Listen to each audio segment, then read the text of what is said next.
సల్లారా సాగునీళ్ళు తాగునీళ్ళు అని పెట్టినరు కరెంటు ఉత్పత్తి పెట్టలేదు మళ్ళీ దానిలో ఆ తీర్మానంలో కూడా అంత తెలివి తక్కువ తీర్మానం అది పెట్టి ఇక మామ అనిపించుకున్నారు అయిపోయింది కదా ఒక రైతుకు పంట పండిందట వడ్ల రాసి అయింది ఎందుకంటే రాసి ఎవడు ఎత్తుకపోకుండా పొత్తు పోసేది పొత్తులు ఆ బూడిదో శుద్ధో ఏదో పోసేది పక్క రైతుని పిలిచి పొరుగు రైతు పొత్తు వైరాబాయ్ అంటే ఉంటే నాకేంది పోతే నాకేంది పులిగోవాలి కానీ పొత్తు పోసిందట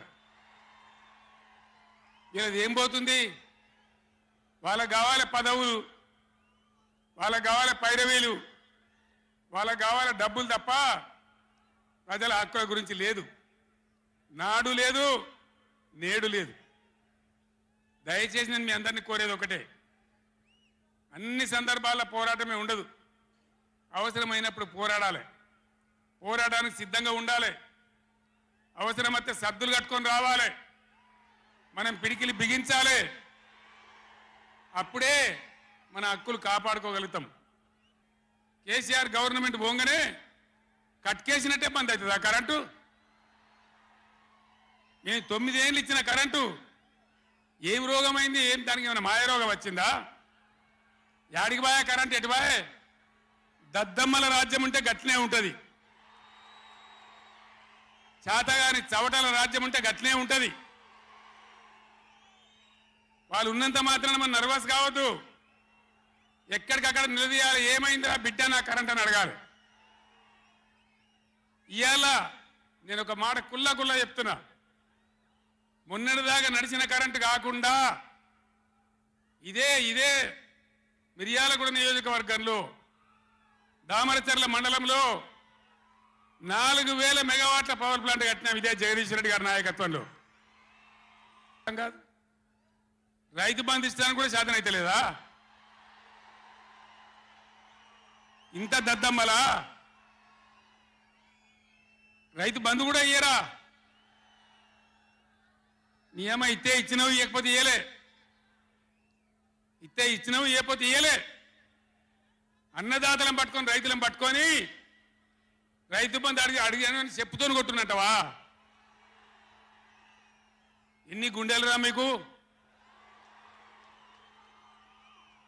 ఎట్లా మాట్లాడతారు కండకావరమా కన్ను నెత్తికొచ్చినాయా ప్రజలని నానేది అట్లా ఒక్క మాట చెప్తున్న జాగ్రత్త నోడు దురిసి మాట్లాడటోలారా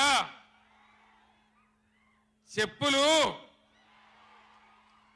పంటలు పండించే రైతులకు కూడా ఉంటాయి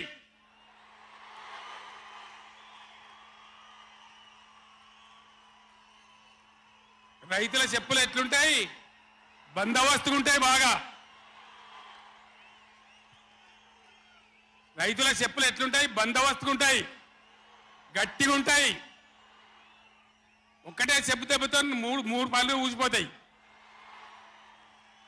దానికోసమైనా మీరు అడిగేది ఇది మర్యాదనా ఇది గౌరవమా ప్రజలను గౌరవించే పద్ధత నీకు చేత కాకపోతే మాఫ్ చేయండి జరిగిన ఎన్నిక చరిత్ర అని చెప్పాలి వెళ్తలేదు అని చెప్పాలి మాకు చేయత్తలేదు అని చెప్పాలి కానీ అడిగినోని చెప్తోని కొట్టాలి కేసీఆర్ సెలవు నల్గొండ అంటే కేసీఆర్ను తిరగనీయం ఇంత మోగోళ్ళ కేసీఆర్ను తిరగనియారట తెలంగాణ తెచ్చిన కేసీఆర్నే తిరగనియారా ఏమి చేస్తారు చంపేస్తాడద్దా చంపుతావా దా వ్యాపారం చంపుతావుదా కేసీఆర్ని చంపి మీరు ఉంటారా ఇది పద్ధత ప్రతిపక్ష పార్టీ తప్పకుండా ప్రజల సమస్యల మీద వస్తుంది ప్రజల మధ్య అడుగుతుంది వాదన చెప్తుంది నీ దమ్ముంటే మేము చేసిన దానికన్నా ఇంకా మంచిగా చేసి చూపి కరెంటు మంచిగా చూపి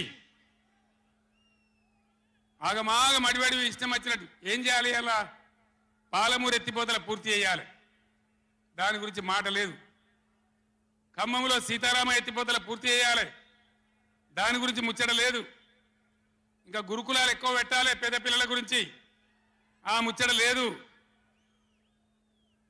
కరెంటు మంచంలో ఆనాడు మొదలుపెట్టినటువంటి ఎన్టీపీసీ పవర్ వచ్చేసింది, ఆల్రెడీ 800 మెగావాట్లు వచ్చింది, ఇంకో 800 మెగావాట్లు రాబోతా ఉంది.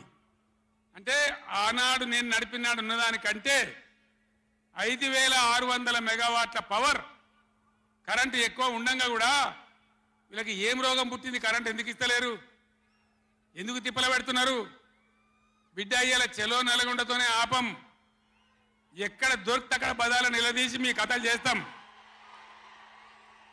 ప్రజలను కరెంటుకు తిప్పల పెట్టినా, నీళ్ళకు తిప్పల పెట్టినా, మంచినీళ్ళకి తిప్పల పెట్టినా ఎక్కడికక్కడ మిమ్మల్ని నిలబెడతాం.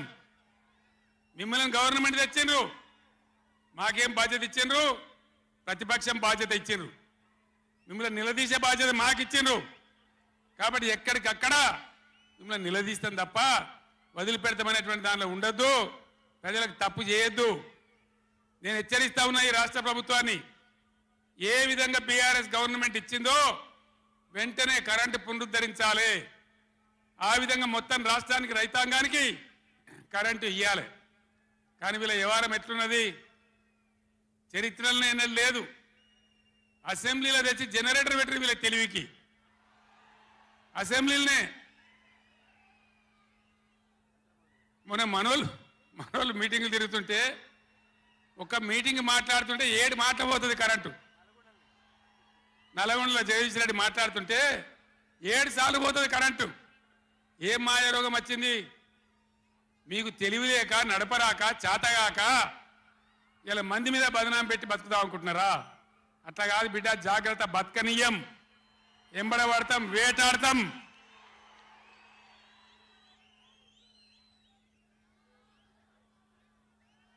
ఏం పనులు చేయాలి వీళ్ళు? మేము చేసిన కాడికి మేము చేసినాం.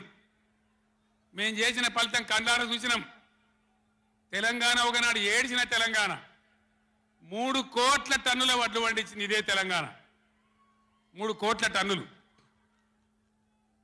ఏం బీమారి వచ్చింది నాకు అర్థం. నాకు చేతనైనా కాకపోయినా నా కట్టె కాలే వరకు తెలంగాణకు అన్యాయం జరిగితే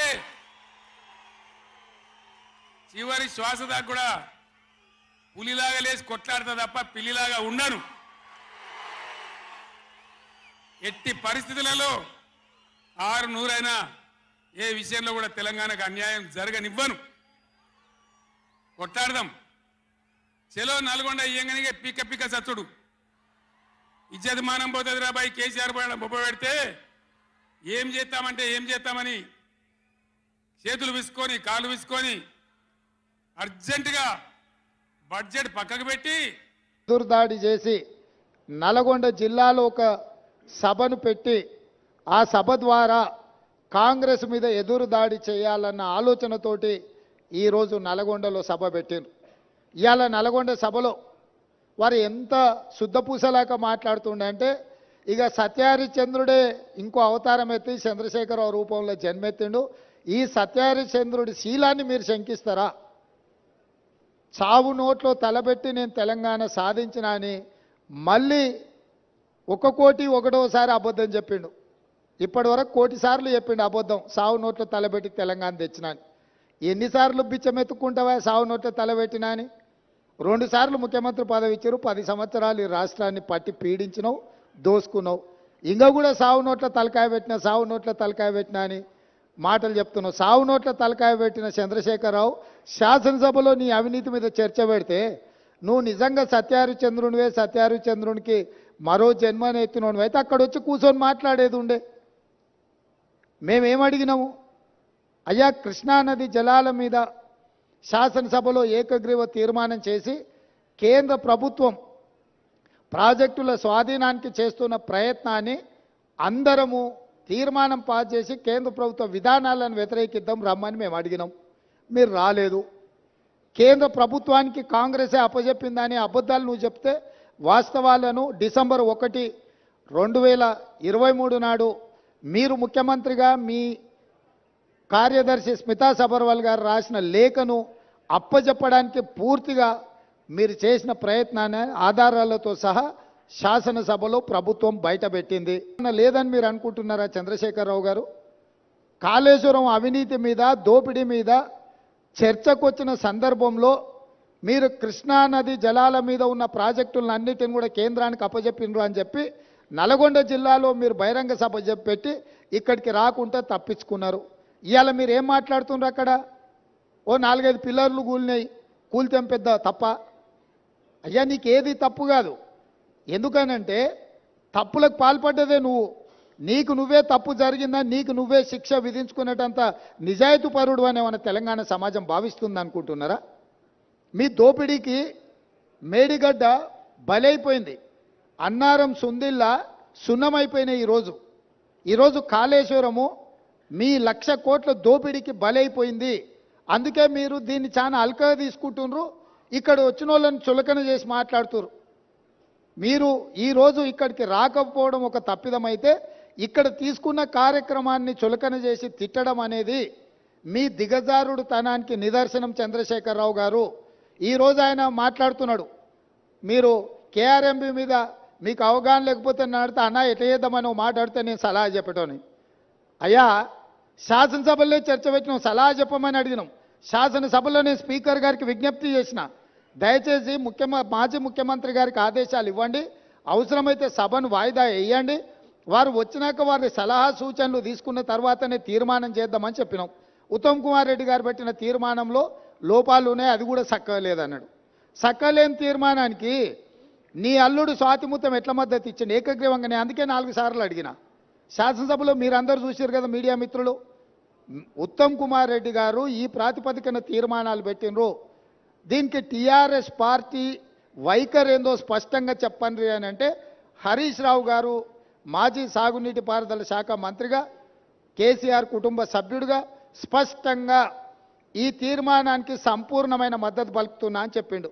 అప్పుడే నేను లేచి ఏం చెప్పినా, వీళ్ళు మాట్లాడేదానికి ఏం విలువలేదా చంద్రశేఖరరావు, ఇవి విలువలేని మాటలను కొట్టిపడేస్తాడు, ఆయననే యజమాని, ఆయన ఓనర్, ఆయన వచ్చి చెప్తే తప్ప దీంట్లో విషయం లేదని నేను చెప్పిన. ఇవాళ సరిగ్గా నల్గొండలో అదే మాట్లాడండి. ఏం తీర్మానమే? దిక్కుమాలిన తీర్మానం, దాంట్లో ఏమైనా విషయం ఉందా? అదో పనికిమాలిన తీర్మానం, ఆ తీర్మానానికి వీళ్ళందరూ మద్దతు అని. మరి ఒకవేళ తీర్మానంలో లోపాలు ఉంటే మీరు వచ్చి సవరించేది ఉండే. లేదు, మీ ప్రతినిధిగా మాట్లాడిన హరీష్ రావు గారు ఇది తప్పు, ఈ తీర్మానంలో లోపాలు ఉన్నాయి, దీన్ని సవరిస్తున్నామని తీర్మానం సవరించి ప్రతిపాదించేది ఉండే. నేను చెప్పింది చెప్పినట్టుగా హరీష్ రావు గారు లాంటి వాళ్ళకి ఆ పార్టీలో విలువ లేదు, వాళ్ళ మాటల పట్ల విశ్వాసం లేదు. అందుకే చంద్రశేఖర్ రావాలని మేము అడిగినాము, మీరు రాలేదు. ఇవాళ అంటున్నాడు ఆయన, ముఖ్యమంత్రి గారు అఖిలపక్షాన్ని ఢిల్లీకి తీసుకెళ్లాలని. ముఖ్యమంత్రి గారు అఖిలపక్షాన్ని ఢిల్లీకి తీసుకెళ్తాను, ఒకవేళ శాసనసభలో మీరు వచ్చి మీరు ఆ ప్రతిపాదన పెట్టండి. మా ప్రభుత్వము వినడానికి, ప్రజలకు మేలు జరిగే విధానాలు చేపట్టడానికి స్పష్టంగా ఒక స్పష్టతతో ఉన్నది. మీరు నల్గొండకెళ్ళి గక్కడేదో సభ పెట్టి దిక్కుమాలిన మాటలు మాట్లాడే కంటే శాసనసభ జరుగుతుంది. ప్రధాన ప్రతిపక్ష నాయకుడిగా 10 సంవత్సరాలు ముఖ్యమంత్రిగా పనిచేసిన మీరు, 20 ఏళ్ల నుంచి తెలంగాణ కోసం కొట్లాడినని చెప్పుకునే మీరు సభకి ఎందుకు రావడం లేదు? ఇవాళ బెదిరించి బతకాలని చూస్తున్నాడు, బ్లాక్మెయిల్ చేసి బతకాలని చూస్తున్నాడు కేసీఆర్ గారు. మమ్మల్ని వెంటాడుతాడంట ఆయన. అయ్యా రా, మంచిది, మేమేం అల్లాటప్పగా ఏమి ఇక ఆ కుర్చీలో కూర్చోలే. ప్రజల దగ్గరికి వెళ్ళి ప్రజలు ఓట్లేసి ప్రజలు ఎన్నుకున్న ప్రభుత్వం అక్కడ ఉంది. నీలాక ఉద్యమ ముసుగులో మంది పిల్లలను చంపి మేము కుర్చీ ఎక్కలేదు. చచ్చిపోయిన కుటుంబాలను ఆదుకుంటూ మేము ఇవాళ ప్రభుత్వాన్ని ఏర్పాటు చేసినాము. ఏర్పాటు చేసిన ప్రభుత్వంలో మేము ప్రజలకు అవసరమైన నిర్ణయాలు తీసుకుంటున్నాము. నిజంగానే నేను చంద్రశేఖరరావు గారిని సూటిగా అడుగుతున్నా, మీరు ఈ లోపాలలో, కాళేశ్వరంలో జరిగిన అవినీతిలో మీకు భాగస్వామ్యం లేకపోతే మీరు ఎందుకు భయపడుతున్నారు కాళేశ్వరం రావడానికి? మీరెందుకు చర్చకు రావడం లేదు? మేడిగడ్డ కుంగిపోయినప్పటి నుంచి ఈ రోజు వరకు చంద్రశేఖరరావు గారు ఏ రోజు కూడా కుంగిపోయిన మేడిగడ్డ మీద కానీ, అన్నారం మీద కానీ, సుందిళ్ళ మీద కానీ మీరు ఒక్క మాట ఎందుకు మాట్లాడతలేరు? శాసనసభలో చర్చ పెడితే మీరు మొహం ఎందుకు చాటేసిండ్రు? అదేవిధంగా కేఆర్ఎంబి మీద ప్రాజెక్టులను అప్పచెప్తున్నామని చెప్పి మీ కార్యదర్శి గారు మాట్లాడిన విషయాలు ఉత్తమ్ కుమార్ రెడ్డి గారు లేఖ బయట పెడితే దాని మీద మీరు ఎందుకు స్పందిస్తలేరు? మీ కార్యదర్శి గారు మీ అనుమతి తీసుకొని లేఖ రాసినా, మీ అనుమతి లేకుంటేనే లేఖ రాసినా ప్రజలకు వివరించాల్సిన బాధ్యత మీకు లేదా? ఈరోజు కాళేశ్వరం అవినీతి మీద చర్చ జరిగినప్పుడు ఈ అవినీతి గురించి చర్చ జరగకుండా ఉండాలి అని, ఈ సమస్యను తప్పుదోవ పట్టించాలని ఈరోజు మీరు నల్గొండలో మీటింగ్ పెట్టినరు. మీరు మీటింగులు పెట్టి రాష్ట్రానికి ఏదైనా ప్రయోజనం చేకూర్చే మాటలు ఏమైనా మాట్లాడినరా? ఆయన అక్కడి నుంచి మాట్లాడుతున్నాడు మళ్ళీ అధికారంలోకి వస్తామని. నువ్వు చేసిన పనికి నిన్ను అధికారంలోకా? ముందే ప్రజలకి విషయాలు తెచ్చుంటే ఆ ప్రతిపక్ష హోదా కూడా నీకు రాకపోతుండే. ఇవాళ ప్రతిపక్ష నాయకుడిగా నీ బాధ్యతను నువ్వు నెరవేర్చకుండా పారిపోయి శాసనసభకు రాకుండా ముఖం చాటేసి ఇంకెక్కడికి వెళ్తావని నేను అడుగుతున్నా. మీకు 39 మంది ఎమ్మెల్యేలను ఇచ్చి ప్రతిపక్ష నాయకుడు హోదా ఇస్తే సభలోకి వచ్చి సమస్యల మీద చర్చించకుండా పారిపోయి ఈరోజు మీరు ఏ రకంగా ప్రజల ముందుకు వస్తారు? ఏ ముఖం పెట్టుకొని వచ్చిండ్రు? ఈరోజు నల్గొండ జిల్లా ప్రజల్ని మీరు ఏం వంచడానికి ఈరోజు అక్కడికి వెళ్ళిండ్రు? ఆయనకి ఇప్పుడు మళ్ళీ ఫ్లోరైడ్ బాధ గుర్తొచ్చింది. ఎందుకంటే కుర్చీ పోయింది కదా, కుర్చీ పోగానే కేసీఆర్కు గుర్తొచ్చేది నీళ్లు, నల్గొండ జిల్లా ఫ్లోరైడ్ బాధితులు. ఎంతసేపు అయ్యా వాళ్ళ బాధల పునాదుల మీద అధికారాన్ని ఎక్కాలని ఆలోచన చేస్తున్నావు?